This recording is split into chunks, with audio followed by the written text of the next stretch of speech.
வணக்கம் தமிழ்நாடு நிகழ்ச்சியின் இந்த பகுதியில் நம்மோடு இணைந்திருக்கிறார் மக்களவை உறுப்பினரான திரு ரவிக்குமார். வணக்கம் சார். மது ஒழிப்பு மாநாடு இதனுடைய நோக்கம் என்ன? வணக்கம். தமிழ்நாட்டில் மதுவால் சீரழியும் குடும்பங்களின் எண்ணிக்கை அதிகரித்து கொண்டே போகிறது. அதுபோல் போதைப் பொருட்களுடைய நடமாட்டமும் பெருகி கொண்டிருக்கிறது. இதை அரசாங்கமே தெரிவித்திருக்கிறது.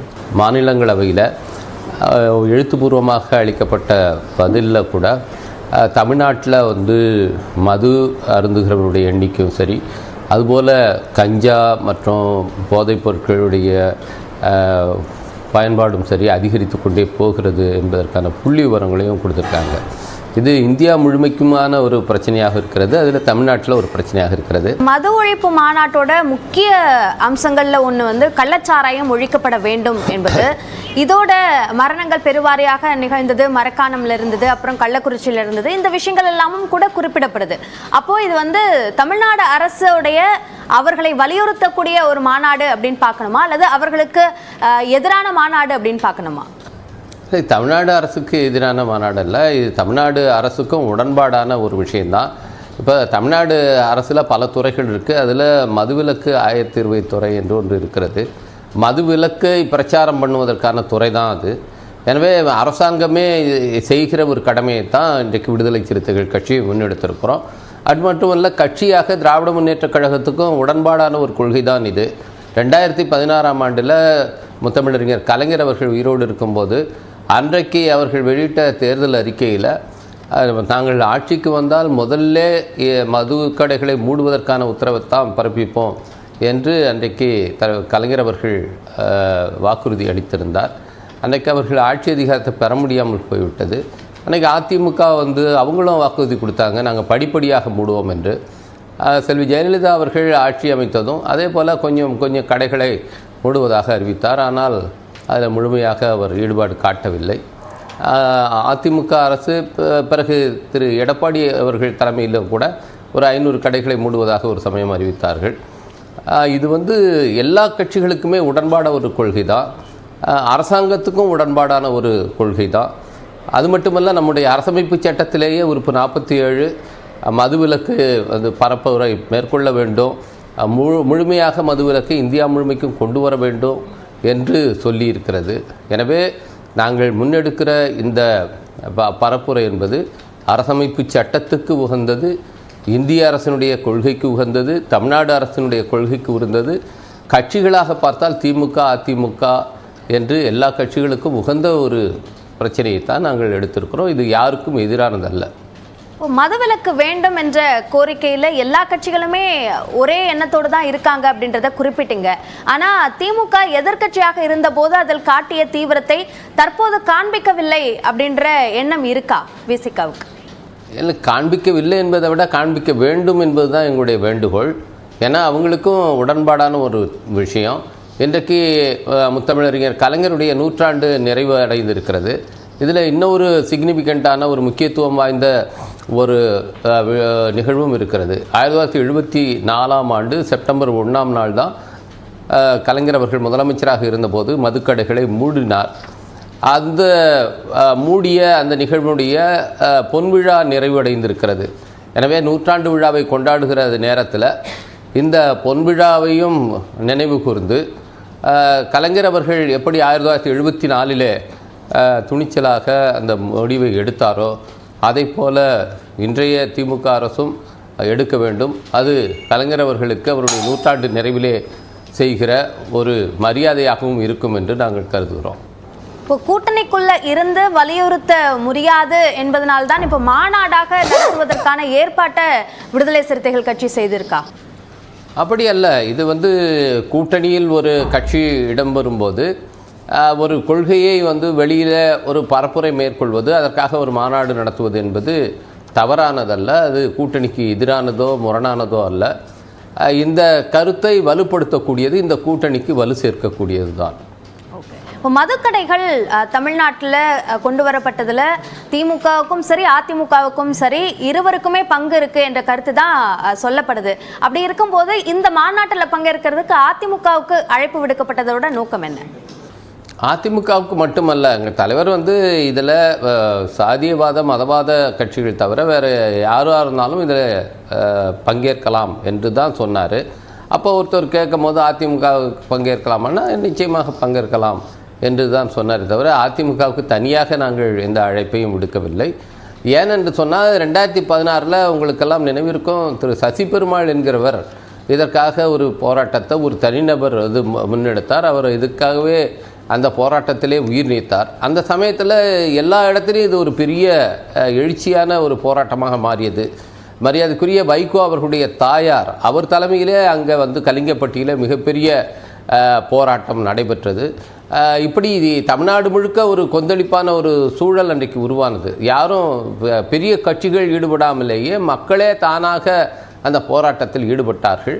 அதனால தான் அரசியல் கட்சிகள்லாம் வாக்குறுதி அளிக்க வேண்டிய ஒரு நிலை ஏற்பட்டது. எனவே இது ஒட்டுமொத்தமாக பெண்களுடைய உணர்வு. மாண்பு முதலமைச்சர் அவர்கள் இந்த அரசுக்கு வந்து பேராதரவை அளித்து கொண்டிருப்பவர்கள் பெண்கள் தான். கடந்த 3 முறையாக ஒரு மகத்தான வெற்றியை திமுக தலைமையிலான இந்த அணி பெற்றிருக்கிறது என்றால் அதற்கு பெண்களுடைய ஆதரவு தான் முக்கியமான காரணம். அந்த பெண்கள்கிட்ட நீங்கள் யார்கிட்ட வேணாலும் போய் கேளுங்க, மதுக்கடைகளை மூடலாமா இல்லை தொடர்ந்து இருக்கணுமான்னு. கண்டிப்பாக அவர்கள் மூட வேண்டும் என்று தான் சொல்வார்கள். எனவே தாய்மார்களுடைய உணர்வுக்கு மதிப்பளித்து நம்முடைய முதலமைச்சர் அவர்கள் இதை படிப்படியாக மூடுவதற்கு முன்வர வேண்டும் என்பது தான் எங்களுடைய வேண்டுகோள். இப்போ அதிமுகவிற்கு தனியாக ஒரு அழைப்பு இல்லைதான், இது தேர்தல் தொடர்பானது இல்லை என்பதையும் குறிப்பிட்டிருக்காரு திரு தொல் திருமாவளவன். ஆனால் அதிமுக தொடர்ந்து சொல்லிட்டு இருக்காங்க திமுகவுடைய கூட்டணியில் விரிசல் வரும் அப்படின்னு. இந்த பக்கம் அதிமுகவை மாநாட்டுக்கு அழைக்கும் போது இது ரெண்டையும் ஒன்றுபடுத்தி பார்க்க மாட்டாங்களா? இல்லை, அப்படி பார்ப்பதற்கான ஒரு சூழல் வந்து இன்றைக்கி உருவாக்கப்படுகிறது.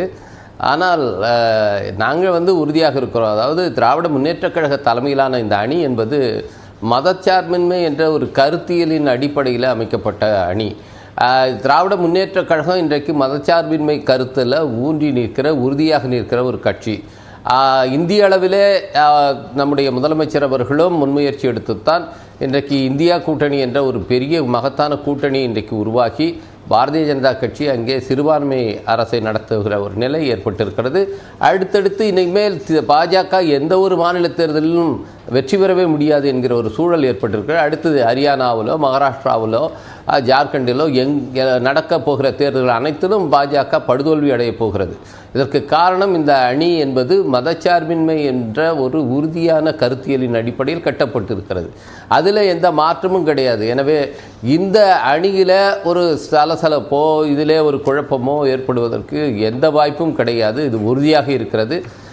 ஆனால் ஒரு எதிர்க்கட்சியாக இருக்கிற அதிமுக அப்படித்தான் அவர்கள் சொல்வார்கள். அந்த வாய்ப்பை அவர்கள் எதிர்பார்க்கத்தான் செய்வார்கள்.